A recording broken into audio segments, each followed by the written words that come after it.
የወለል አረባብ ጥቅምና ጉዳቱ ምንድነው? ወይም ደግሞ ከኬጅ አንፃር የወለል አረባብ ለምን ይጠቅማል የሚለውን በጥቂቱ እንመልከት። የወለል አረባብ ጥቅሞቹ አንደኛ በሁሉም የእድሜ ክልል እንድናረባ ያስችለናል። ሁለተኛ የዶሮችን ተፈጥሯዊ ባህሪ ያሟላል። መንደፋደፍ፣ መጫር የሚለውን ተፈጥሯዊ ባህሪያቸውን ያሟላል። እንዲሁም ሶስተኛ በአንጻሩ ከኬጅ አንፃር ብዙ ወጪ አይጠይቀንም ወይም ደግሞ ብዙ ወጪ አያስወጣንም።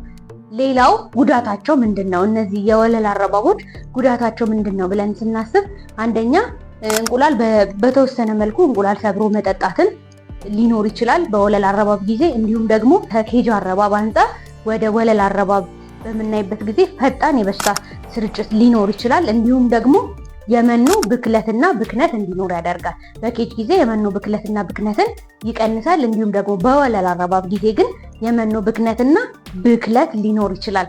እናንተ የወለል አረባብ ይሻላል ወይስ የኬጅ አረባብ ይሻላል የሚለውን ኮሜንት ሴክሽን ላይ አስቀምጡልን። እኔ በቀጣይ ዩቲዩብ ላይ ቆንጆ ቪዲዮ ሰራላችኋለሁ። ባይ